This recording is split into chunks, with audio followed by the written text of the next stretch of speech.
മുഹമ്മദ് നബി സല്ലല്ലാഹു അലൈഹി വസല്ലമ തങ്ങൾ 11 വിവാഹം കഴിച്ചിട്ടുണ്ട് എന്നാണ് താരീഖിലുള്ളത്. നബി തങ്ങൾ വഫാത്താവുമ്പോൾ 9 ഭാര്യമാർ ജീവിച്ചിരിപ്പുണ്ടായിരുന്നു. മുത്തുനബി സല്ലല്ലാഹു അലൈഹി വസല്ലമയുടെ ഭാര്യമാരെയാണ് ഉമ്മഹാത്തുൽ മുഅ്മിനീൻ, മുഅ്മിനീങ്ങളുടെ ഉമ്മമാർ എന്ന പേരിൽ അറിയപ്പെടുന്നത്. മനുഷ്യന് 3 വാപ്പുണ്ട് എന്നാണ്. ഒന്ന് നമുക്ക് ജന്മം നൽകിയ വാപ്പ, എൻ്റെ വാപ്പ അബൂബക്കർ മുസ്ലിയാർ സമസ്തന്റെ മുഫത്തിശ്ശേർന്നു. രണ്ടാമത്തത് ആദം നബി അലൈഹിസ്സലാം, മനുഷ്യകുലത്തിന്റെ പിതാവ്, അബൂന അബുൽ ബഷർ സയ്യിദുന ആദം അലൈഹിസ്സലാം. മൂന്നാമത്തെ ഒരു വാപ്പുണ്ട്, അത് ആത്മീയ പിതാവ് എന്നറിയപ്പെടുന്നതാണ്. അത് നമ്മളെ വാപ്പ ഇബ്രാഹിം നബിയാണ് അലൈഹിസ്സലാം. മില്ലത്താബീകും ഇബ്രാഹിം ഹുവ സമ്മാകുമുൽ മുസ്ലിമീൻ, നിങ്ങൾ നിങ്ങളുടെ വാപ്പയായ ഇബ്രാഹിം നബി അലൈഹിസ്സലാമിന്റെ മാർഗത്തിലാണ്, മഹാനവറുകളാണ് നിങ്ങൾക്ക് മുസ്ലിമീങ്ങൾ എന്ന പേര് നൽകിയിട്ടുള്ളത്. നമ്മൾ മുസ്ലിങ്ങൾ എന്നാണ് അറിയപ്പെടുക. ആരാ പേരിട്ടത്? ഇബ്രാഹിം നബി ഇട്ടാണ്. അതിന്റെ മുമ്പ് എന്തായിരുന്നു? അതിന്റെ മുമ്പ് നമ്മളെ പേര് ഹനീഫ് എന്നായിരുന്നു. വജ്ജഹ്തു വജ്ഹിയ ലില്ലദീ ഫതറസ് സമാവാതി വൽ അർള ഹനീഫൻ മുസ്ലിമൻ വമാ അന മിനൽ മുശ്രികീൻ. വജ്ജഹ്തു വജ്ഹിയ, ഞാൻ എൻ്റെ ശരീരത്തെ നേരിടിക്കുന്നു, ലില്ലദീ, ഒരു അല്ലാഹുവിലേക്ക്, ഫതറസ് സമാവാതി വൽ അർള, അവൻ ആകാശഭൂമികളെ സൃഷ്ടിച്ചിരിക്കുന്നു, ഹനീഫൻ, ഞാൻ ഹനീഫായ നിലയിലും, മുസ്ലിമൻ, മുസ്ലിമായ നിലയിലും. ആ ഹനീഫ് ഇബ്രാഹിം നബി അലൈഹി ഇസ്ലാമിന് മുമ്പ് നമ്മളെ പേരാണ്. ഇബ്രാഹിം നബി അലൈഹി ഇസ്ലാമിന് ശേഷം നമ്മളെ പേര് മുസ്ലിമീങ്ങൾ എന്നതാണ്. വാപ്പയാണ് നമുക്ക് പേരിട്ടത് സയ്യിദുനാ ഇബ്രാഹിം. മുസ്തഫ നബി സല്ലല്ലാഹു അലൈഹി വസല്ലം തങ്ങൾ പറഞ്ഞിട്ടുണ്ട്, അന ഫീ മില്ലത്തി അബി ഇബ്രാഹിം, ഞാൻ എൻ്റെ പിതാവായ ഇബ്രാഹിം നബി അലൈഹി ഇസ്ലാമിന്റെ മാർഗത്തിലാകുന്നു. ഇബ്രാഹിം നബി അലൈഹി ഇസ്ലാമാണ് മനുഷ്യരിൽ ആദ്യമായി കല്യാണം കഴിച്ചത്. നമ്മളമ്മയായ ഹവ്വാ ബീവി റളിയല്ലാഹു അൻഹയാണ്. ജിദ്ദയില് ഹവ്വാ ബീവിയുടെ പേരിൽ ഒരു ഖബർസ്ഥാനുണ്ട്. ആ ഖബർസ്ഥാനിലാണ് ഹവ്വാ ബീവിന്റെ ഖബർ ഉള്ളതെന്ന് പറയപ്പെടുന്നു. എവിടെയാണെന്നറിയില്ല. ആ ഖബർസ്ഥാനിൽ എവിടെയോ ആണ്. ആ ഖബർസ്ഥാനിന് മൊത്തത്തിൽ ഹവ്വാ ബീവിന്റെ പേരാണ് നൽകിയിട്ടുള്ളത്. ആദം നബി അലൈഹി ഇസ്ലാം സ്വർഗത്തു നിന്നാണ് ഹവ്വാ ബീവിനെ കല്യാണം കഴിച്ചത്. പക്ഷേ ആദം നബിയും ഹവ്വാ ബീവിയും സ്വർഗത്തിൽ വെച്ചുകൊണ്ട് ഇണചേർന്നിട്ടില്ലെന്ന് ഇബ്നു കസീർ റളിയല്ലാഹു അൻഹുവിന്റെ ഗ്രന്ഥത്തിൽ പറഞ്ഞിട്ടുണ്ട്. അൽ ബിദായത്തു വന്നിഹായ എന്ന ഗ്രന്ഥത്തിൽ പറഞ്ഞിട്ടുണ്ട്. ഓല് കല്യാണം കഴിച്ചിട്ടുള്ളൂ, ഒന്നിച്ച് കടന്നുറങ്ങിയിട്ടില്ല. കടന്നുറങ്ങിയിട്ടില്ല എന്ന് പറഞ്ഞാൽ ഉറങ്ങിയിട്ടില്ല എന്നുള്ള അർത്ഥത്തിലല്ല. നമ്മൾ കല്യാണം കഴിച്ചതിന്റെ ശേഷമുള്ള ഉറക്കണ്ടല്ലോ, ആ ഉറക്കം ഉറങ്ങിയിട്ടില്ല. നിങ്ങൾക്ക് മനസ്സിലാവുമെന്നാണ് ഞാൻ വിചാരിക്കുന്നത്. അങ്ങനെയൊക്കെയല്ലേ പറയാൻ പറ്റുള്ളൂ എന്നുള്ള. പിന്നെ എവിടുന്നാ ഉറങ്ങിയത്? ആ ഉറങ്ങിയത് ആദം നബി അലൈഹി ഇസ്ലാം സ്വർഗത്തിൽ നിന്ന് വന്ന് അന്നത്തെ ഇന്ത്യയുടെ ഭാഗമായിരുന്ന ഇന്നത്തെ ശ്രീലങ്കയിലെ ദജ്ന എന്ന പ്രദേശത്താണ് വരുന്നത്. ജസീറത്തുൽ അറബിലെ ജിദ്ദയിലാണ് ഹവ്വാ ബീവി റളിയല്ലാഹു അൻഹ വരുന്നത്. ആദം നബി അലൈഹി ഇസ്ലാം ഹവ്വാ ബീവിയെ അന്വേഷിച്ചുകൊണ്ട് അങ്ങനെ നടന്നു. അവർ രണ്ടുപേരും കൂടി അറഫയിൽ വെച്ചുകൊണ്ട് തിരിച്ചറിഞ്ഞു, കണ്ടുമുട്ടി. അന്ന് രാത്രി മുഖറബുൽ അംലാക്കായ ജിബ്രീൽ അലൈഹിസ്സലാം ഇറങ്ങി വന്ന് എങ്ങനെയാണ് ഇണചേരുക എന്ന് ആദം നബിക്കും ഹവ്വാ ബീവി റളിയല്ലാഹു അൻഹക്കും പഠിപ്പിച്ചു കൊടുത്തതിന്റെ ശേഷം അവർ ഇണചേർന്നു. ആ ജിബ്രീൽ അലൈഹിസ്സലാമിനാൽ ആദം നബി അലൈഹിസ്സലാമിന് പഠിപ്പിക്കപ്പെട്ട ഒരു ഇൽമാണ് ഇണചേരല്. ആമുഖ ഭാഷണത്തിൽ മാഷ് പറഞ്ഞതുപോലെ സത്യത്തിൽ നമ്മുടെ വലിയൊരു പ്രശ്നം എന്താ വെച്ചാല്, നമ്മളാരും കുടുംബജീവിതം പഠിച്ചതുമില്ല, പഠിപ്പിച്ചതുമില്ല. നമ്മളെ വിചാരം നമുക്കൊക്കെ ജന്മന അറിയുന്നതാണ്. മനുഷ്യനല്ലാത്ത എല്ലാ ജീവികൾക്കും ജീവിക്കാൻ ആവശ്യമായ വിദ്യാഭ്യാസം. നാടൻ വർത്താനം പറയല്ലോ, നീർക്കോലിക്കുട്ടിക്ക് നീന്താൻ പഠിപ്പിക്കേണ്ട. അതെന്തേ? നീർക്കോലിക്കുട്ടി ജനിക്കണതിനെ നീന്തിങ്ങാണ്ടാണ്, പിന്നെ വേറെ പഠിപ്പിക്കേണ്ടിയല്ല. അത് നീർക്കോലിക്കുട്ടിക്ക് മാത്രമുള്ള പ്രത്യേകത അല്ല. നമ്മളൊരു പല്ലിനെടുത്തുങ്ങാണ്ട് വെള്ളത്തിൽ കൊണ്ടുപോയി ഇട്ടോക്കി നീന്തി കയറി പോകും. ഒരു പോത്തും കുട്ടിനെടുത്തുങ്ങാണ്ട് കുളത്ത് കൊണ്ടുപോയിട്ടാൽ നീന്തി കയറും. അതേ സമയത്ത് മനുഷ്യക്കുട്ടി കുളത്തേക്ക് വീണാൽ വെള്ളം എങ്ങനെ കുടിച്ചു തീർക്കാൻ പറ്റും നോക്കും, നീന്തൂല. എന്തേ കാരണം? മനുഷ്യൻ ജന്മന അങ്ങനത്തെ ഒരു കഴിവില്ല. മനുഷ്യന്റെ വിവരവും മലക്കിന്റെ വിവരവും ജിന്നിന്റെ വിവരവും വ്യത്യാസമുണ്ട്. ജിന്നിന്റെയും മലക്കിന്റെയും വിവരം ഏകദേശം ഒരുപോലെയാണ്. എന്നാൽ മലക്കിന്റെയും മനുഷ്യന്റെയും വിവരം ഒരുപോലെയല്ല. മലക്കിന് വിവരമാണുള്ളത്, മനുഷ്യന് വിവരത്തിനുള്ള വിവരമാണുള്ളത്. മലക്കിന് വിവരമുണ്ട് എന്ന് പറഞ്ഞാല് ഒരു മലക്കിന് അല്ലാഹു സുബ്ഹാനഹു വ തആല സുജൂദ് ചെയ്യാൻ പഠിപ്പിച്ചാല് ഖിയാമത്ത് നാള് 1-ാം തീയതി വരേക്കും ആ മലക്ക് സുജൂദിൽ അവിടെ കിടക്കും, അതിന്റെ അപ്പുറത്തേക്ക് ഉണ്ടാവില്ല. എന്തിനാ ഈ സുജൂദിൽ കിടക്കണെന്ന് ആലോചിക്കും കൂടി ഇല്ല എന്നുള്ളതാണ്. കാരണം വിവരമാണ് അവർക്കുള്ളത്, വിവരത്തിനനുസരിച്ചുള്ള പ്രവർത്തനം ഉണ്ടാവും. മനുഷ്യൻ അങ്ങനെയല്ല. സുജൂദ് ചെയ്യാൻ പറഞ്ഞാൽ എന്തിനാ ഇപ്പൊ സുജൂദ് ചെയ്യണതെന്ന് ആലോചിക്കും. വിവരത്തിനുള്ള വിവരമാണ് മനുഷ്യന് നൽകപ്പെട്ടത്, മലക്കിന് വിവരമാണ് നൽകിയിട്ടുള്ളത്. ഇനി മനുഷ്യന്റെയും മൃഗങ്ങളുടെയും വിവരം തമ്മിൽ വ്യത്യാസമുണ്ട്. മൃഗങ്ങളുടെ വിവരം 2 കാര്യം മാത്രമാണ്. ഒന്ന് അറബിയിൽ ജൽബുൽ മൻഫഅത്ത് എന്ന് പറയും, മറ്റൊന്ന് ദഫ്ഉൽ മദറത്ത് എന്ന് പറയും. ജൽബുൽ മൻഫഅ എന്ന് പറഞ്ഞാൽ ഉപകാരത്തെ കൊണ്ടുവരിക, ദഫ്ഉൽ മദറത്ത് എന്ന് പറഞ്ഞാൽ ഉപദ്രവത്തെ തടയുക. 2 കാര്യം മാത്രമാണ് മൃഗത്തിന്റെ വിവരം, അതിന്റെ അപ്പുറത്തേക്ക് ഉണ്ടാവില്ല. വിവരത്തിൽ വെച്ച് ഏറ്റവും ഉറപ്പുള്ള വിവരം മാത്തമാറ്റിക്സ് ആണ്, കണക്കാണ്. ഏറ്റവും ഉറപ്പുള്ള വിവരം ഒന്നൊന്നും കൂട്ടിയാൽ 2 ആവും. ഏത് കാലത്ത് കൂട്ടിയാലും 1-1 2 തന്നെ ഉണ്ടാവുക. വിവരത്തിൽ ഏറ്റവും ഉറപ്പുള്ള വിവരമാണ് മാത്തമാറ്റിക്സ്, കണക്ക്. എന്നാൽ മൃഗത്തിന് കണക്കറിയില്ല. ഇപ്പൊ നമ്മളിങ്ങനെ എല്ലാവരും കൂടിയും പള്ളിയിൽ സാലിം കുറച്ച് കഴിഞ്ഞപ്പോ ഒരു പൂച്ചയും കൂടി വന്നു. അപ്പൊ നമുക്ക് മനസ്സിലായി 2 പൂച്ചയാണ് ഇപ്പൊ വന്നത്. ദേശം കഴിഞ്ഞപ്പോ കണ്ടു ഒരു പൂച്ചയും കൂടിയും വരുന്നു. അപ്പൊ നമുക്ക് മനസ്സിലായി 3 പൂച്ചയാണ് വന്നത്. പക്ഷെ പൂച്ചക്ക് മനസ്സിലാവില്ല 3 പൂച്ചയാണ്, കാരണം പൂച്ചക്ക് കണക്കറിയില്ല. മൃഗത്തിന്റെ വിവരവും മനുഷ്യന്റെ വിവരവും വ്യത്യാസമുണ്ട്. മൃഗങ്ങളുടെ വിഷയം വിവരം 2 കാര്യത്തിലേക്ക് ചുരുങ്ങും. ഒന്ന് ജൽബുൽ മൻഫഅത്ത്, ഉപകാരം കൊണ്ടുവരലും. 2 ദഫ്ഉൽ മദറത്ത്, ഉപദ്രവം തടയലും. സർക്കസിലെ ആന സല്യൂട്ട് അടിച്ച് കാണിക്കും, എന്തിന്? പനമ്പട്ട കിട്ടാന്. ജൽബുൽ മൻഫഅത്ത്, ഉപകാരം കൊണ്ടുവരാം. രണ്ടാമത്തത് ഉപദ്രവം തടയാം. മൃഗം അങ്ങോട്ട് കിടാനേന്ന് പറയുമ്പോ അങ്ങോട്ടിക്കും, ഇങ്ങോട്ട് കിടാനേന്ന് പറയുമ്പോ അങ്ങോട്ടിക്കും. എന്താ കാരണം? ചെവിക്ക് കൊളത്താങ്കോല് കൊണ്ടുള്ള കൊളത്ത് കിട്ടാതിരിക്കാന്. ദഫ്ഉൽ മദറത്ത്. ജൽബുൽ മൻഫഅ എന്ന ഉപകാരം കൊണ്ടുവരും, അല്ലാതെ നടക്കൂല.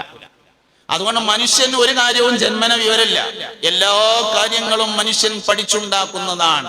എങ്കിൽ കുടുംബജീവിതം നമ്മളാരും പഠിച്ചതുമില്ല, നമ്മളാരും പഠിപ്പിച്ചതുമില്ല.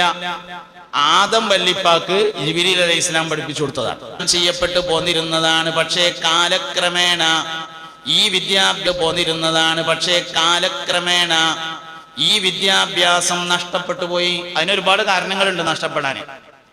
ഇസ്ലാമിന്റെ കുടുംബ കാഴ്ചപ്പാടും സാമൂഹ്യ ശാസ്ത്രത്തിന്റെ കുടുംബ കാഴ്ചപ്പാടും തമ്മിൽ വ്യത്യാസമുണ്ട്. ഇസ്ലാമിന്റെ കുടുംബ കാഴ്ചപ്പാട് എന്ന് പറഞ്ഞത് ആദം നബിയും ഹവ്വാ ബീവിയിൽ നിന്നും തുടങ്ങുന്നതാണ്.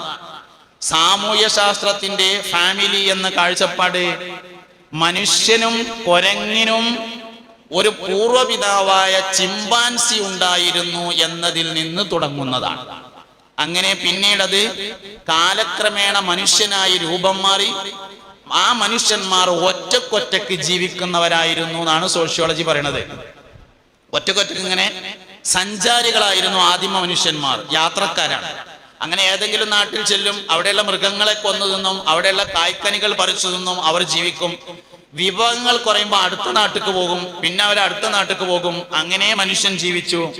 മനുഷ്യന്റെ എണ്ണം ഇങ്ങനെ കൂടി വരികയും വിഭവങ്ങൾ കുറഞ്ഞു വരികയും ചെയ്തപ്പോ പരസ്പരം സഹകരിച്ച് ജീവിച്ചു. അങ്ങനെ കുടുംബങ്ങൾ ഉണ്ടായി. ആ സഹകരണം ശക്തിപ്പെടുത്തുന്നതിന്റെ രണ്ടാമത്തേലെ പെൺകുട്ടിയെയും രണ്ടാമത്തേലെ ആൺകുട്ടി ആദ്യത്തേലെ പെൺകുട്ടിയെയും കല്യാണം കഴിച്ചു. അവർക്ക് വീണ്ടും മക്കളുണ്ടായി. അങ്ങനെ ഉണ്ടായി അങ്ങനെ വന്ന് ലോകത്ത് മനുഷ്യന്മാരുണ്ടായി എന്നാണ് നമ്മൾ പറയുന്നത്. അതുകൊണ്ട് ആ ചിമ്പാൻസി നമ്മളെ വാപ്പല്ല. ഉണ്ടായാലും കുഴപ്പമില്ല, ഉണ്ടായില്ലെങ്കിലും നമ്മളെ സംബന്ധിച്ച് പ്രശ്നമൊന്നുമില്ല. ഇതാണ് ഈ വിഷയത്തിൽ നമ്മുടെ കാഴ്ചപ്പാട്. ഈ സാമൂഹ്യ ശാസ്ത്രം പഠിച്ചാൽ സ്വാഭാവികമായിട്ടും വിവാഹത്തോട് എതിർപ്പുണ്ടാവുമല്ലോ. പുതിയ തലമുറക്ക് മാഷ് പറഞ്ഞമാതിരി വിവാഹത്തോട് താല്പര്യം കുറഞ്ഞു വരുന്നുണ്ട്, പ്രത്യേകിച്ച് പെൺകുട്ടികൾക്ക്. ആൺകുട്ടികൾക്ക് പിന്നെ ഒരു പരിധി വരെ കുഴപ്പമൊന്നുമില്ല. പെൺകുട്ടികൾക്ക് വിവാഹത്തോട് താല്പര്യം കുറഞ്ഞു വരികയാണ്. പെൺകുട്ടികൾക്ക് വിവാഹത്തോട് താല്പര്യം കുറഞ്ഞു വരുന്നതിന് കുറെ കാരണമുണ്ട്. വള വിറ്റിട്ട് ഉംറക്ക് പോകാൻ തയ്യാറാണ്, കൈച്ചേന് വിറ്റിട്ട് ഉംറക്ക് പോകാൻ തയ്യാറാണല്ലോ. കല്യാണം അത് പോകണ്ടെന്നാ പറയാ. എന്താ കാര്യം? ഉംറ ഇബാദത്താണെന്ന് മനസ്സിലായി, നിക്കാഹ് ഇബാദത്താണെന്ന് മനസ്സിലായില്ല എന്നുള്ളതാണ് പ്രശ്നം. നമ്മളെ നാട്ടിൽ നിന്ന് ഉംറക്ക് പോകുമ്പോൾ അധികവും കുവൈത്ത് എയർലൈൻസിനൊക്കെ ടിക്കറ്റ് എടുത്താൽ നല്ല പൈസ കുറവ് കിട്ടും. അപ്പൊ കുവൈത്ത് എയറിന് എടുത്തു കഴിഞ്ഞാൽ കുവൈത്ത് എയർപോർട്ടിൽ 5 മണിക്കൂർ നിൽക്കണം. ഇവിടുന്ന് കുവൈത്ത് പോയി കുവൈത്തിൽ 5 മണിക്കൂർ നിന്നിട്ട് അവിടുന്ന് കണക്ഷനാണ് ഉണ്ടാവുക. ഇവിടുന്ന് കുവൈത്ത് എയർപോർട്ടിലേക്ക് എന്നാൽ കുവൈത്തിൽ കണക്ഷൻ ഫ്ലൈറ്റിലെ ആളുകൾ നിൽക്കുന്ന സ്ഥലം എന്ന് പറഞ്ഞാൽ ഒരു 15 വലുപ്പമുള്ള ഒരു റൂമിൽ ഏകദേശം ഒരു ഫ്ലൈറ്റിലെ പകുതി ആൾക്കാരും 2 ബാത്റൂമും ഉണ്ടാവും. 5 മണിക്കൂർ അങ്ങനെ നിൽക്കണം. അത് സാരമില്ല, കാരണം ഉംറ ഇബാദത്താണ്. ഉംറ ഇബാദത്താണെന്ന് മനസ്സിലായി എന്നുള്ളതാണ്. നിക്കാഹില്, വൈവാഹിക ബന്ധത്തില്, കുടുംബജീവിതത്തില് അങ്ങനൊന്നും സഹിക്കാൻ തയ്യാറില്ല. എന്തേ കാരണം? കുടുംബജീവിതം ഇസ്ലാമിലെ ഇബാദത്താന്ന് മനസ്സിലായില്ല എന്നുള്ളത് തന്നെയാണ് ഒന്നാമത്തെ പ്രശ്നം. ആദം വല്ലിപ്പ തുടങ്ങിയതാന്ന് മനസ്സിലായില്ല. 1,24,000 അമ്പിയാക്കൾ ലോകത്ത് വന്നിട്ടുണ്ട്. അതിൽ പെണ്ണെട്ടാത്ത 2 നബിമാര് മാത്രമേ ഉള്ളൂ. ഒന്ന് സയ്യിദുനാ ഈസാ അലൈഹിസ്സലാം, പിന്നീട് സയ്യിദുനാ യഹ്യ അലൈഹിസ്സലാം. അതിൽ യഹ്യ നബിയുടെ കാര്യത്തിൽ അഭിപ്രായ വ്യത്യാസമുണ്ട്. യഹ്യ നബി അലൈഹി ഇസ്ലാം കല്യാണം കഴിച്ചിട്ടില്ലെന്ന് ഒരു ആയത്തിന്റെ തഫ്സീറിൽ പറഞ്ഞിട്ടുണ്ട്. പക്ഷെ ആ തഫ്സീർ തന്നെ പറഞ്ഞിട്ടുള്ള ആളുകൾ വിവാഹം കഴിച്ചിട്ടില്ല എന്നല്ല, അതിന്റെ അർത്ഥം വ്യഭിചരിച്ചിട്ടില്ല എന്നാണ് എന്ന് പറയുകയും ചെയ്തിട്ടുണ്ട്. അപ്പൊ യഹ്യ നബി കല്യാണം കഴിച്ചോ ഇല്ല എന്നുള്ള ഒരു അഭിപ്രായ വ്യത്യാസമുണ്ട്. അഭിപ്രായ വ്യത്യാസം ഇല്ലാതെ കല്യാണം കഴിക്കാതിരുന്നിട്ടുള്ളത് ഒരു നബി മാത്രമേ ഉള്ളൂ, സയ്യിദുനാ ഈസാ അലൈഹിസ്സലാം. 1,24,000 അമ്പിയാക്കൾ വന്നതിൽ 1,23,999 നബിമാരും പെണ്ണെട്ടിയിട്ടുണ്ട്. അമ്പിയാക്കൾ ചെയ്ത ഒരു ഇബാദത്താണത് എന്ന് കല്യാണം കഴിക്കാൻ പോകുന്ന പെൺകുട്ടി, ആ പെൺകുട്ടിയുടെ ഉമ്മ, ആ പെൺകുട്ടിയുടെ വാപ്പ, പുതിയാപ്പിളാകാൻ പോണ ആള്, ഓന്റെ വാപ്പ മനസ്സിലാക്കിയാൽ വിവാഹം ഇബാദത്തായിട്ട് നടക്കും. ഇത് മനസ്സിലായില്ലെങ്കിൽ വിവാഹം ആഘോഷമായിരിക്കും. അപ്പോൾ വെടിപൊട്ടും. വെടിപൊട്ടാതെ നമുക്ക് മനസ്സിലായല്ലോ. ആർഭാടങ്ങൾ, മനുഷ്യന് സഹിക്കാൻ പറ്റാത്ത ഓരോ കാര്യങ്ങൾ. എന്താ ഇസ്ലാമിലെ വിവാഹം ഇബാദത്താണ്, അത് മനസ്സിലായില്ല, അതാ പ്രശ്നം. ഇബാദത്താകുമ്പോൾ അതിനനുസരിച്ചുണ്ടാവില്ലേ. നമ്മളിപ്പോൾ വെള്ളിയാഴ്ച ജുമാക്ക് വരുന്നുണ്ടല്ലോ, സംഗതി നേരം വൈകിട്ടാണെങ്കിലും വേണ്ടാത്തൊന്നും ചെയ്യണില്ലല്ലോ. എന്താ കാര്യം? ജുമാ ഇബാദത്താന്ന് മനസ്സിലായി, കല്യാണം ഇബാദത്താണെന്ന് മനസ്സിലായില്ല. വിവാഹവുമായി ബന്ധപ്പെട്ട എല്ലാ ഹൈറായ കാര്യങ്ങളും പറഞ്ഞിട്ടുള്ളത് ആഖിറത്തിലാണ്. സത്യത്തിൽ ദുന്യാവിലെ കല്യാണം ദുന്യാവുക്കുള്ളതല്ല, സ്വർഗത്തിലേക്കുള്ളതാണെന്ന് സൂറത്ത് യാസീനിലുണ്ട്. ഹും വഅസ്വാജുഹും ഫീ ദിലാലിൻ അലൽ ലറായികി മുത്തഖിഊൻ ലഹും ഫിഹാ ഫാഖിഹത്തുൻ വലഹും മാ യദ്ദഊൻ സലാമുൻ ഖൗലൻ മിർ റബ്ബിർ റഹീം. ഹും അവരും വഅസ്വാജുഹും അവരുടെ ഇണകളും. ഏത് ഇണ? എല്ലാ തഫ്സീറും പറഞ്ഞു ദുന്യാവത്ത് അതേ ഭാര്യയും ഭർത്താവുമാണ്. സ്വർഗത്തിൽ ദുന്യാവത്ത് അതേ ഭാര്യയും ഭർത്താവുമാണ്. അതാണ് അസ്വാജ് എന്ന് പറഞ്ഞത്. ഫീ ദിലാലിൻ, മരത്തിന്റെ താഴ്ഭാഗത്ത്, അരീക്കത്ത് എന്ന കട്ടിലിന്മേൽ മുത്തഖിഊന ചാരിയിരിക്കും. സ്വർഗത്തിൽ അവർ കട്ടിലിൽ ചാരിയിരിക്കും. ഇണകൾ. ഏത് ഇണ? ദുനിയാവിൽ അതേ ഭാര്യയും ഭർത്താവും. മക്കളുണ്ടാവില്ല. മക്കള് പെൺകുട്ടികൾ പോലെ പുതിയാപ്പളിനൊപ്പം അപ്പുറത്തെ കൊട്ടാരത്തില്, ആൺകുട്ടികൾ പോലെ പെണ്ണുങ്ങളൊപ്പം ഇപ്പുറത്തെ കൊട്ടാരത്തില് എപ്പോ വേണമെങ്കിലും കാണാൻ പറ്റും. നമ്മളെ പേരയിലല്ല, നമ്മളെ പേരയിൽ നമ്മൾ മാത്രമാണുള്ളത്. ഏറ്റവും ദറജ കുറഞ്ഞ ആൾക്ക് 1,00,000 ഖാദിമീങ്ങൾ ഉണ്ടാവുമെന്നാണ് സ്വർഗത്തില്. ഏറ്റവും ദറജ കുറഞ്ഞ ആൾക്ക് 1,00,000 ഖാദിമീങ്ങൾ സഹായത്തിനായിട്ടുണ്ടാവുമെന്നാണ്. അപ്പൊ നമ്മളെ കൊട്ടാരത്തിൽ നമ്മളെ പെണ്ണുങ്ങളൊപ്പം ഭാര്യ ഭർത്താക്കന്മാരായിട്ട് അങ്ങനെയാണ് ജീവിക്കുന്നത്. മാത്രമല്ല, സ്വർഗത്തിന്റെ പ്രത്യേകതകളിൽ പറയുന്നുണ്ട്, ഏത് മനുഷ്യനും യാത്ര ചെയ്യുമ്പോൾ സ്വർഗത്തിൽ ഭാര്യയോട് ഒരുമിച്ച് മാത്രമേ ഉണ്ടാവുള്ളൂ, ഭർത്താവിനോട് ഒരുമിച്ച് മാത്രമേ ഉണ്ടാവുള്ളൂ. ഇവിടെ ഒരുപാട് പ്രശ്നങ്ങളുണ്ട്. ഒന്ന്, ഇസ്ലാമിലെ വിവാഹവുമായി ബന്ധപ്പെട്ട കാഴ്ചപ്പാടുകൾ എന്തൊക്കെയാണെന്ന് മനസ്സിലാകാത്ത വലിയൊരു പ്രശ്നമുണ്ട്. ഇസ്ലാമിലെ വിവാഹവുമായി ബന്ധപ്പെട്ട കാഴ്ചപ്പാട് എന്നുള്ളത് ഒരു പാക്കേജാണ്. അത് ഒരു കാര്യമോ 2 കാര്യമോ അല്ല, കുറേ കാര്യങ്ങൾ ചേർന്നതാണ്. അത് മുഴുവൻ മനസ്സിലാവുമ്പോഴേ ഈ കാര്യം മനസ്സിലാവുള്ളൂ. മുസ്തഫ നബി സല്ലല്ലാഹു അലൈഹി വസല്ലമയുടെ നിക്കാഹിൽ നിന്നാണ് ഞാൻ തുടങ്ങിയത്. നബി തങ്ങൾ വഫാത്താവുമ്പോൾ 9 ഭാര്യമാർ ജീവിച്ചിരിപ്പുണ്ട്. എന്നോടൊരിക്കൽ ഞാൻ ചങ്ങരംകുളം ഭാഗത്തൊരു പരിപാടിക്ക് പോയപ്പോ നമ്മുടെ വളരെ പ്രമുഖനായ ഒരാള്, നല്ല ദീനി കാര്യങ്ങൾക്കൊക്കെ മുമ്പന്തിയിൽ നിൽക്കുന്ന ഒരാൾ പറഞ്ഞു, പുന്നാര നബി സല്ലല്ലാഹു അലൈഹി വസല്ലമയുടെ ആ 9 കല്യാണം ഇല്ലെങ്കിൽ ദീനുൽ ഇസ്ലാം എല്ലാവർക്കും പറഞ്ഞു കൊടുക്കാൻ നല്ല സുഖമായിരുന്നു എന്ന് പറഞ്ഞു. എന്ന് പറഞ്ഞാൽ അതിന്റെ അർത്ഥം ആ 9 കല്യാണം കൊണ്ട് നമ്മൾ ആകെ അടങ്ങാറായി എന്ന് ചുരുക്കം. ഇസ്ലാം പറഞ്ഞു കൊടുക്കാൻ പറ്റാത്ത കോലത്തിലായി. എന്താ അതിന്റെ അർത്ഥം? നബി സല്ലല്ലാഹു അലൈഹി വസല്ലമയുടെ 9 വിവാഹത്തെ കുറിച്ച് നമ്മോട് ചോദിച്ചാൽ നമ്മൾ എന്താ മറുപടി അറിയാ? അത് മിൻ ഖസാഇസിൻ നബി സല്ലല്ലാഹു അലൈഹി വസല്ലം എന്നാണ് മറുപടി. നബി തങ്ങളുടെ പ്രത്യേകതയിൽപ്പെട്ടതാണെന്ന് പറയുമ്പോൾ ആർക്കും തോന്നൂലേ, വല്ലാത്തൊരു പ്രത്യേകതയായി പോയി പെണ്ണിട്ടുന്ന വിഷയത്തിൽ തോന്നുമല്ലോ, സ്വാഭാവികല്ലേ തോന്നുന്നുള്ളത്. എന്താ വേണ്ടത്? ആ സംശയം തീരണമെങ്കിൽ രണ്ട് കാര്യങ്ങൾ പഠിക്കണം. ഒന്ന്, മുസ്തഫ നബി സല്ലല്ലാഹു അലൈഹി വസല്ലമയുടെ പ്രത്യേകതകൾ എന്തൊക്കെയാണെന്ന് മുഴുവൻ പഠിച്ചാലേ സംശയം തീരുള്ളൂ. നബി സല്ലല്ലാഹു അലൈഹി വസല്ലമ തങ്ങൾക്ക് പെണ്ണിട്ടിനോടത്ത് മാത്രമല്ല പ്രത്യേകത ഉള്ളത്, ധാരാളം വിഷയങ്ങളിലുണ്ട്. ഫർദ് നിസ്കാരം നിർബന്ധമാകുന്നത് നുബുവത്തിന്റെ 2-ാം ഘട്ടത്തിലാണ്, 3-ാം ഘട്ടത്തിലാണ്. ഒന്ന് ഇഖ്റ ബിസ്മി, 2 യാ അയ്യുഹൽ മുദ്ദസ്സിർ, 3-ാമത്തേത് യാ അയ്യുഹൽ മുസമ്മിൽ. ഈ യാ അയ്യുഹൽ മുസമ്മിലില് തഹജ്ജുദ് നിസ്കാരത്തെ കുറിച്ച് പറഞ്ഞിട്ടുണ്ട്. യാ അയ്യുഹൽ മുസമ്മിൽ ഖുമിൽ ലൈല ഇല്ലാ ഖലീല നിസ്ഫഹു അവ ഇൻഖുസ് മിൻഹു ഔ സിദ് അലൈഹി വറത്തിലിൽ ഖുർആന തർതീലാ. അതിൽ തഹജ്ജുദ് നിസ്കാരം ഖുർആൻ പാരായണം പറയുന്നുണ്ട്. ഇത് നബുവത്തിന്റെ 3-ാം ഘട്ടമാണ്. ഒന്ന് ഇഖ്റ ബിസ്മിയാണ്, 2 യാ അയ്യുഹൽ മുദ്ദസ്സിറാണ്, 3 യാ അയ്യുഹൽ മുസമ്മിലാണ്. അന്ന് ഫർദ് നിസ്കാരം നിർബന്ധമായിട്ടില്ല. ഞമ്മക്ക് തഹജ്ജുദ് നിസ്കാരം സുന്നത്താണ്. അലാറം വെച്ചിട്ട് അലാറം അടിച്ചിട്ട് നമ്മൾ കേട്ടിട്ട് ഉണന്നെങ്കിൽ നിസ്കരിച്ചാൽ മതി. ഞമ്മക്ക് തഹജ്ജുദ് സുന്നത്താണ്. മുത്തുനബിക്ക് നിർബന്ധമാണ് സല്ലല്ലാഹു അലൈഹി വസല്ലം. അത് ഫർദ് നിസ്കാരം നിർബന്ധമാവുന്നതിന് മുമ്പ് നിർബന്ധമാക്കിയിട്ടുണ്ട്. മനസ്സിലായിട്ടുണ്ടെന്നൊക്കെ ഞാൻ പറഞ്ഞതെന്ന് അറിയില്ല. നമ്മക്ക് തഹജ്ജുദ് നിസ്കാരം സുന്നത്താണല്ലോ.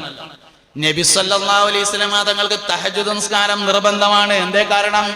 മിൻ ഖസായിസിൻ നബി സല്ലല്ലാഹു അലൈഹി വസല്ലം, അത് നബി തങ്ങളുടെ പ്രത്യേകതയിൽപ്പെട്ടതാണ് എന്ന് പറയുമ്പോൾ നമുക്ക് മനസ്സിലാവും, അങ്ങനെയാണെങ്കിൽ പിന്നെ 9 ഭാര്യമാരുണ്ടായത് കുഴപ്പമില്ലാന്ന്. നമ്മൾ മരിച്ചാലേ വല്ല 10 സെന്റോ എന്തേലും ഉണ്ടെങ്കിൽ മക്കൾക്ക് ഒരിച്ചെടുക്കാലോ. എന്തേലൊക്കെ ബാക്കിയുണ്ടെങ്കിൽ വല്ല 10-15 സെന്റ് എവിടെയെങ്കിലും ഉണ്ടെങ്കിൽ അത് മക്കൾക്ക് ഓഹരി ചെയ്തെടുക്കാം. എന്നാൽ മുസ്തഫ നബി സല്ലല്ലാഹു അലൈഹി വസല്ലമയുടെ സ്വത്തിൽ അനന്തരാവകാശമില്ല. മുസ്തഫ നബി തങ്ങൾ വഫാത്താകുന്ന സമയത്ത് സമ്പത്തുണ്ടായിരുന്നു. ആ സമ്പത്ത് ഫാത്തിമ ബീവിക്ക് കിട്ടിയില്ല. സിദ്ദീഖ് അക്ബർ റളിയല്ലാഹു അൻഹു ഖിലാഫത്ത് ഏറ്റെടുത്തിട്ട് ആ പണം മുഴുവൻ ബൈത്തുൽ മാലിൽ അടച്ചു. മുഹമ്മദ് നബി സല്ലല്ലാഹു അലൈഹി വസല്ലമയുടെ സമ്പത്തിൽ അനന്തരമില്ലെന്ന് സിദ്ദീഖ് റളിയല്ലാഹു അൻഹു പ്രഖ്യാപിച്ചു. അമ്പിയാക്കളുടെ സ്വത്തിൽ അനന്തരാവകാശമില്ല. എന്തേ കാരണം? അത് മിൻ ഖസായിസിൻ നബി സല്ലല്ലാഹു അലൈഹി വസല്ലം, നബി തങ്ങളുടെ പ്രത്യേകതയാണ്. എല്ലാ പ്രത്യേകതയും പഠിക്കുമ്പോൾ നമ്മളെ കൽബ് പറയും അങ്ങനെയാണെങ്കിൽ കുഴപ്പമില്ലാന്ന്. നമ്മളാകെ ഒരു പ്രത്യേകത മാത്രം പഠിച്ചതുകൊണ്ട് തോന്നിയതാണ്, വല്ലാത്ത പ്രത്യേകതയായി പോയല്ലോ. ഉഹുദ് യുദ്ധം മുസ്ലിങ്ങൾക്ക് ചെറിയൊരു പരാജയം എന്ന് തോന്നുന്ന യുദ്ധമാണല്ലോ ഉഹുദ് യുദ്ധം എന്ന് പറഞ്ഞത്. ഉഹുദ് യുദ്ധത്തിൽ എല്ലാവരും പിന്തിരിഞ്ഞു. അവസാനം മുസ്തഫ നബി സല്ലല്ലാഹു അലൈഹി വസല്ലം തങ്ങൾ ബാക്കിയായപ്പോ തന്റെ വാളെടുത്ത് അരയിൽ തൂക്കി കുതിരപ്പുറത്ത് ചാടിക്കേറി യുദ്ധത്തിൽ മുന്നോട്ട് പോയി. അപ്പോൾ ഏതാനും ആളുകൾ ബാക്കിൽ യുദ്ധത്തിന് വേണ്ടി വന്നു. എന്താ കാരണം? യുദ്ധം പരാജയപ്പെടുമെന്ന് തോന്നിയാൽ ആർക്കും പിന്തിരിഞ്ഞു പോകാം, പക്ഷെ നബി തങ്ങൾക്ക് പിന്തിരിയാൻ പാടില്ല. യുദ്ധം പരാജയപ്പെടും തോന്നിയാൽ ആർക്കാണെങ്കിലും പെരേക്ക് പോകാം, ഒരു കുഴപ്പമില്ല, അത് അനുവദനീയമാണ്. പക്ഷേ മുഹമ്മദ് നബി സല്ലല്ലാഹു അലൈഹി വസല്ലമക്ക് യുദ്ധം പരാജയപ്പെടുമെന്ന് തോന്നിയാൽ പോലും പിന്തിരിയാൻ പാടില്ല. എന്താ കാരണം?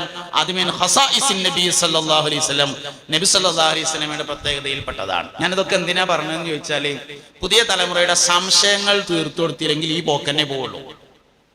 നാഷണൽ ഹൈവേ ഒക്കെ ഉണ്ടാവും, പോക്ക് ഈ പോക്കേ പോവുള്ളൂ. നാഷണൽ ഹൈവേയും വഴിയൊക്കെ ഉണ്ടാവും, പക്ഷേ കല്യാണവും വിവാഹവും കുടുംബജീവിതവും ഒക്കെ കൂടിയും കുളം തോണ്ടിയിട്ട് ഇങ്ങനെ പോകുള്ളൂ. സംശയം പണ്ടൊക്കെ കണ്ണുർട്ടിയാൽ മതി. ചോദിക്കരുത് കേട്ടോ, മുണ്ടരുത് എന്നൊക്കെ പറഞ്ഞാൽ എന്നാ മുണ്ടണില്ലാന്ന് പറയും. പുതിയ തലമുറയോട് മുണ്ടരുത് എന്ന് പറഞ്ഞാൽ എന്താ മുണ്ടിയാലും ചോദിക്കും. സംശയം തീരുന്ന തരത്തിൽ ക്ലിയർ ചെയ്ത് കൊടുക്കണം. നല്ല ശ്രമമാണ് കമ്മിറ്റി നടത്തുന്നത്. വൈവാഹിക ജീവിതവുമായി ബന്ധപ്പെട്ട് നിരവധി സംശയങ്ങൾ കുട്ടികൾക്ക് സ്വാഭാവികമാണ്, ഉണ്ടാവും. കാരണം പാഠ്യപദ്ധതി അതിനനുസരിച്ചാണ് ഇപ്പൊ നിലവിലുള്ളത്. പാഠ്യപദ്ധതി അനുസരിച്ചാണ്. 1960-കൾ മുതൽ ലോകത്ത് നിലനിൽക്കുന്ന വലിയൊരു സംഗതിയാണ് ലിബറലിസം എന്ന് പറയുന്നത്. 1960-കളിലാണ് ആദ്യമായി ലിബറലിസം വരുന്നത്. വന്നെന്ന് കുഴപ്പമൊന്നും ഉണ്ടായിരുന്നില്ല. അത് സർവത്ര സ്വതന്ത്രതാവാദമായിരുന്നു 1960-കളിലെ ലിബറലിസം എന്ന് പറയുന്നത്. സർവത്ര സ്വതന്ത്രതാവാദം എന്ന് പറഞ്ഞാല് നമ്മളൊക്കെ നാട്ടില് പഴയ കാലത്ത് ഈ ജമ്മി കുടിയാൻ വ്യവസ്ഥ ഉണ്ടായിരുന്നല്ലോ. പഴമക്കാരായ ആൾക്കാർക്കറിയും. ജമ്മി കുടിയാൻ വ്യവസ്ഥ എന്ന് പറഞ്ഞാൽ ഭൂമിയൊക്കെ ജമ്മിയുടേതാണ്. കർഷകന് അതിൽ കൃഷി ചെയ്യാം. കൃഷി ചെയ്ത് വിളവെടുത്താല് ജമ്മിന്റെ ആളുകൾ വന്നിട്ട് ഓൾക്ക് ആവശ്യമുള്ളതൊക്കെ കൊണ്ടുപോയിട്ട് ബാക്കി വല്ല പതിരുണ്ടെങ്കിൽ ഇവിടെ ഇട്ട് കൊടുക്കും. അത് കർഷകന് എടുത്തിട്ട് കുത്തിയിട്ട് അവലുണ്ടാക്കിയാണ്ട് ജീവിക്കാം. ഇതാണ് ജമ്മി കുടിയാൻ വ്യവസ്ഥ.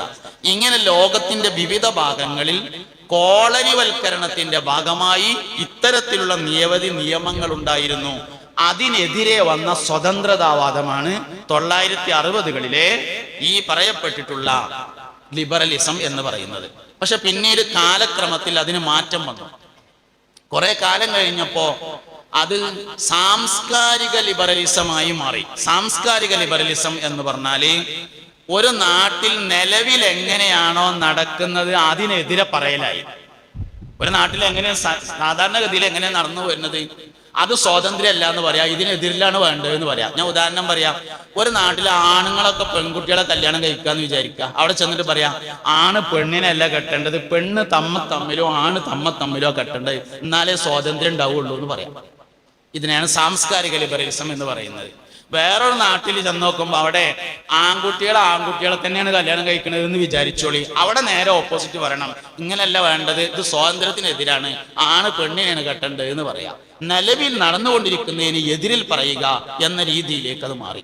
ലോകത്ത് മൊത്തത്തിൽ ഇന്ന് അതാണ് നടത്തുകൊണ്ടിരിക്കുന്നത്. പിന്നെ അതിന് പിന്നീടും വകഭേദങ്ങൾ വന്നിട്ടുണ്ട്. അതിൽപ്പെട്ടതാണ് പൊളിറ്റിക്കൽ ലിബറലിസം എന്ന് പറയുന്നത്. ഇന്ന് നിലവിലുള്ള ലിബറലിസം പൊളിറ്റിക്കൽ ലിബറലിസം എന്ന് പറയുന്ന സാധനമാണ്. വിശദീകരിച്ച് പറഞ്ഞതുകൊണ്ട് നിങ്ങൾക്ക് വലിയ ഗുണമൊന്നും ഇല്ലാത്തതുകൊണ്ട് ഞാൻ അതിലേക്ക് പോകുന്നില്ല. എന്തായാലും ഇതൊക്കെ കുട്ടികളെ സ്വാധീനിച്ചുകൊണ്ടിരിക്കുന്നു. അപ്പോൾ ഒന്നാമത്തെ കാരണം ഇതൊരു ഇബാദത്താണെന്ന് മനസ്സിലാക്കിയില്ല എന്നതാണ്. രണ്ടാമത്തെ കാരണം, കോടാനക്കോടിക്കണക്കിന് മനുഷ്യന്മാർ ഈ ഭൂമിയിൽ വന്ന് അവർ കുടുംബമായി ജീവിച്ച് മരണപ്പെട്ടു പോയി. കോടിക്കണക്കിന് മനുഷ്യന്മാർ ഇന്ന് ജീവിച്ചുകൊണ്ടിരിക്കുകയും ചെയ്യുന്നുണ്ട്. ഇതിനിടയിൽ ഒറ്റപ്പെട്ട ചില അസ്വസ്ഥതകൾ പലയിടത്തും ഉണ്ടാവും. കോടിക്കണക്കിന് മനുഷ്യന്മാരാകുമ്പോൾ കുറച്ച് അസ്വസ്ഥത ഉണ്ടാവുമല്ലോ.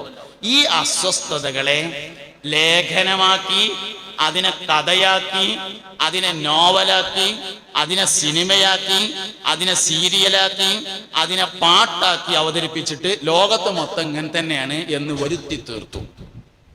അത് കുട്ടികളെ സ്വാധീനിച്ചു. അപ്പൊ കുട്ടികൾക്ക് തോന്നി ലോകത്ത് മൊത്തത്തിൽ ഇങ്ങനെ തന്നെയാണ് എന്ന് തോന്നി. സത്യത്തിൽ ഈ ഇരിക്കണ നമ്മളെല്ലാവരും കുടുംബമായിട്ട് തന്നെയാണ് ജീവിക്കുന്നത്, ഒരു കുഴപ്പമില്ല. പിന്നെ കുടുംബം അല്ല എന്ന് വിചാരിക്ക, എന്നാലും ഉണ്ടാകാവുന്ന ചില പ്രശ്നങ്ങൾ കുടുംബത്തിലുണ്ടെന്നേ ഉള്ളൂ. അപ്പൊ കോടാനക്കോടി മനുഷ്യന്മാർ ലോകത്ത് കുടുംബമായി ജീവിക്കുന്നതിൽ 1-2% മാത്രം കാണുന്ന പ്രശ്നങ്ങളെ ലേഖനവും നോവലും സമരവും കഥയും സിനിമയും സീരിയലുമാക്കി എല്ലായിടത്തും ഇങ്ങനെ തന്നെയാണെന്ന് വരുത്തി തീർത്തതാണ് രണ്ടാമത്തെ പ്രശ്നം. എന്താ പരിഹാരമാർഗം? പരിഹാരമാർഗം കുടുംബം വേണ്ടെന്നൊക്കലല്ല, എങ്ങനെ കുടുംബമായിട്ട് ജീവിക്കേണ്ടതെന്ന് മനസ്സിലാക്കല. കുടുംബമായി ജീവിക്കാൻ കുറെ കാര്യങ്ങൾ മനസ്സിലാക്കേണ്ടതുണ്ട്. നമ്മളിപ്പോൾ ആണുങ്ങളാണ് കേൾക്കുന്നത്, ഇതെന്തായാലും സ്ത്രീകളും കേൾക്കുന്ന ഉറപ്പാണ്. കുടുംബ ജീവിതത്തിന്റെ ഏറ്റവും അടിസ്ഥാനപരമായ വിജയം എന്ന് പറയുന്നത് ലൈംഗിക വിജയമാണ്. ബാക്കിയുള്ളവർക്ക് അണ്ണാച്ചിയും പെണ്ണുങ്ങളും കൂടി റോഡ് സൈഡിൽ കൂടെ ക്യാബിന് കുഴി ഉണ്ടാക്കുമ്പോ വൈകുന്നേരത്ത് പോലെ തല്ലൂടിന് കണ്ടാൽ നമുക്ക് തോന്നും ഇവര് നാളെ എന്തായാലും സേലത്തേക്ക് വണ്ടി കയറാൻ സാധ്യത ഉണ്ട്, ഇനി ഇവിടെ നിൽക്കൂല. രാത്രി ഏതെങ്കിലും പീഡിയക്കൊലയുമ്പോ ഓല ഒന്ന് കടന്നിറങ്ങിങ്ങാണ്ട് രാവിലെ നീച്ചരുമ്പോ പിന്നെയും അപ്പടിയും പുതിയ എണ്ണമായിട്ടുണ്ടാവും. കുടുംബജീവിതത്തിന്റെ വിജയം ലൈംഗികതയുടെ വിജയമാണ്. എന്നാൽ മനുഷ്യനല്ലാത്ത എല്ലാ ജീവികൾക്കും ലൈംഗിക ബന്ധം എങ്ങനെയാണെന്ന് ജന്മനാ അറിയും. പക്ഷേ മനുഷ്യന് മാത്രം അത് പഠിക്കേണ്ടതുണ്ട്. ആരെ പഠിപ്പിച്ചത്? നമുക്കാരാ പഠിപ്പിച്ചത്? ആരെ പഠിച്ചത്? അതൊരു വിഷയം തന്നെയല്ലേ? ഇതൊരു വിഷയം തന്നെയാണ്. കുടുംബജീവി ബാക്കി എന്നും ബിരിയാണി ഉണ്ടായി, ലൈംഗിക ബന്ധം സുഖകരല്ലെങ്കിൽ ഒരു കാര്യം ആ ബിരിയാണി കൊണ്ടില്ല. എന്നും മന്തിയാണ്, ചിക്കൻ മന്തി. ലൈംഗിക ജീവിതം വിജയമല്ലെങ്കിൽ അതുകൊണ്ടൊരു പ്രയോജനമില്ല. കുടുംബജീവിതത്തിന്റെ വിജയം എന്ന് പറയുന്നത് ലൈംഗിക ബന്ധത്തിന്റെ വിജയമാണ്. ആരും പഠിപ്പിച്ചില്ല. എവിടെയെങ്കിലും ക്ലാസ് ഉണ്ട് എന്ന് പറഞ്ഞാൽ ആ ഒക്കെ എല്ലാവർക്കും അറിയണല്ലേ എന്ന് തീരുമാനിച്ചിട്ട് കുട്ടികളെ പറഞ്ഞയച്ചില്ല. ഇതിപ്പോ എന്തായാലും വാപ്പാരുമാരും കേൾക്കുമല്ലോ. നിർബന്ധമായും നമ്മളെന്തായാലും ഇങ്ങനെ ആയിപ്പോയി, കുട്ടികളെങ്കിലും പഠിക്കട്ടെ എന്ന് തീരുമാനിക്കണം. വളരെ പ്രധാനമാണ്. മനുഷ്യന് ഒരു വിഷയവും പഠിക്കാതെ ചെയ്യാൻ കഴിയില്ല. ലൈംഗിക ബന്ധം അങ്ങനെ തന്നെയാണ്, പഠിക്കാതെ ചെയ്യാൻ കഴിയില്ല. 8 പ്രധാനപ്പെട്ട കാര്യങ്ങൾ ലൈംഗിക ബന്ധവുമായി മനസ്സിലാക്കേണ്ടതുണ്ട്. 8 പ്രധാനപ്പെട്ട കാര്യങ്ങൾ. അത് മനസ്സിലാക്കിയെങ്കിൽ മാത്രമേ കുടുംബജീവിതം വിജയിപ്പിക്കാൻ വേണ്ടി കഴിയുള്ളൂ. കുടുംബജീവിതത്തിൽ ബാക്കി എന്ത് ഉണ്ടായിട്ടും കാര്യമില്ല. ഫോർച്യൂണർ മുറ്റത്ത് നിൽക്കുന്നുണ്ട്, അങ്ങാടി പോയി വരാന് ഇന്നോവ ആറുണ്ട്, അതുകൊണ്ടൊന്നും കുടുംബജീവിതം നിലനിൽക്കൂല. 3800 സ്ക്വയർ ഫീറ്റ് ഉള്ള പെരണ്ട്, അതുകൊണ്ട് നിൽക്കൂല. ലൈംഗിക ജീവിതം സുഖകരമാണോ? പീഡിയക്കൊലയമേ ഒരു താർപ്പായി ഉണ്ടായാലും കുടുംബജീവിതം നിലനിൽക്കും. കുടുംബജീവിതം നിലനിർത്തുന്നതിന്റെ അടിസ്ഥാനം ലൈംഗിക ജീവിതമാണ്. ആരും പഠിപ്പിച്ചില്ല, ആരും പഠിച്ചില്ല. ചോദിക്കാൻ പാടില്ല എന്ന് നമ്മളെ തീരുമാനം. അപ്പൊ നമ്മളെ കുട്ടി, ചെറിയ കുട്ടി, പെണ്ണുങ്ങൾക്ക് രണ്ടാമത്തെ കുട്ടി ഉണ്ടായി. അപ്പം കുട്ടീനെ ഇങ്ങനെ ആശുപത്രിയിൽ നിന്ന് പ്രസവിച്ച് പ്രസവമൊക്കെ കഴിഞ്ഞ് ഡിസ്ചാർജ് ചെയ്ത് പെരയിലെത്തി. ഉമ്മയും കുട്ടിയും കൂടി ഇങ്ങനെ കിടക്കുമ്പോൾ അതിന്റെ മൂത്ത കുട്ടി, 5 വയസ്സുള്ള കുട്ടി, ഇങ്ങനെ മെല്ലെ ആരുമില്ലാത്ത സമയത്ത് ഉമ്മാന്റെ അടുത്ത് വന്നിട്ട് ഒരു ചോദ്യം ചോദിക്കും. ഉമ്മ, കുഞ്ഞിവാവാനെ എവിടുന്ന് കിട്ടിയതാണ് എന്ന് ചോദിക്കും. എന്താണ് ആ കുട്ടി ചോദിക്കുന്നത്? ലൈംഗിക വിദ്യാഭ്യാസത്തെ കുറിച്ചുള്ള ചിട്ടയായ അന്വേഷണമാണ് ആ കുട്ടി നടത്തുന്നത്. ഉമ്മപ്പ എന്താ പറയാ? അത് ഉമ്മക്ക് ആശുപത്രിയിൽ നിന്ന് കിട്ടിയതാണ് എന്ന് പറഞ്ഞാൽ ഈ കുട്ടി എന്താ വിചാരിക്കുക? ഇതേമാതിരി പണ്ടുന്ന ആശുപത്രിയിൽ നിന്ന് കിട്ടിയതാണ് എന്നല്ലേ?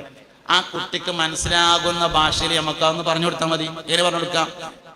മോനെ, അത് ഞാനും എൻ്റെ അപ്പിയൊക്കെ ഇങ്ങനെ ഭാര്യ ഭർത്താക്കന്മാരായി ജീവിക്കണേ കണ്ടില്ലേ? അതേമാതിരി ഉമ്മാന്റെ കുട്ടി വലുതായിട്ട് കല്യാണമൊക്കെ കഴിച്ച് ഭാര്യ ഭർത്താക്കന്മാരായി ജീവിക്കുമ്പോ ഇമ്മാന്റെ പള്ളങ്ങനെ പൊന്തി നിൽക്കണേ കണ്ടില്ലേ? അതിലായിരുന്നു ഈ കുട്ടി ഉണ്ടായിരുന്നത്.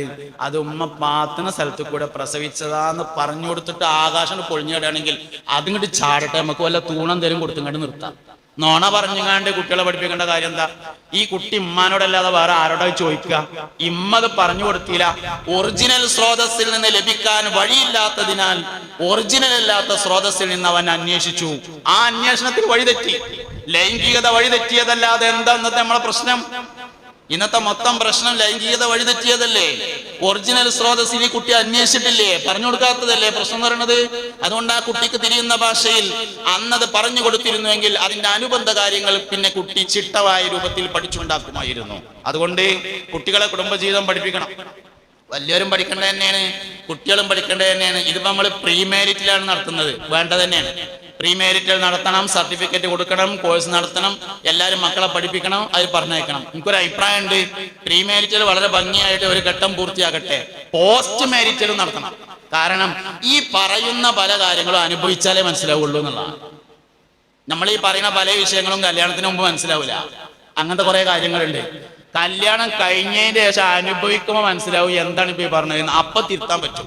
ഞാനൊരു കാര്യങ്ങളോട് പറയാം. ഇസ്ലാമിലെ വിവാഹം എന്ന് പറഞ്ഞത് ഇബാദത്താണല്ലോ. എല്ലാവർക്കും അറിയാലോ ഇബാദത്തിന് കൂലിട്ടണം. പിന്നെ ഇബാദത്തിന് അള്ളാഹുവിന്റെ അടുത്ത് കൂലിട്ടുന്ന്. ഇബാദ് മനസ്സിലാവുണ്ടോന്ന് അറിയില്ല. അതായത് ഇസ്ലാമിലെ നിക്കാഹ് ഇബാദത്താണ്. ഇസ്ലാമിക ശരീഅത്തിന്റെ 4 ഹുക്കുമുകൾ നിക്കാഹുമായി ബന്ധപ്പെട്ട് വരും. 1 സുന്നത്ത്, 1 വാജിബ്, 2 സുന്നത്ത്, 3 ഹലാല്, 4 ജായിസ്, 5 ഹറാം. 5 ഹുക്കുമുകളും വരും. ശരീഅത്തിലെ 5 ഹുക്കുമ് നിക്കാഹുമായി ബന്ധപ്പെട്ട് വരുന്നുണ്ട്. 1 വാജിബ്, നിക്കാഹ് വാജിബാവുന്ന ഘട്ടമുണ്ട്. 2ാമത്തെ നിക്കാഹ് സുന്നത്ത്. അതാണ് നിരുപാധികം എല്ലാവർക്കും ഉണ്ടാകുക, സുന്നത്തായതാണ്. നിക്കാഹ് സുന്നത്താണ്. സുന്നത്തുൽ മുഅക്കദ, ശക്തമായ സുന്നത്താണ്.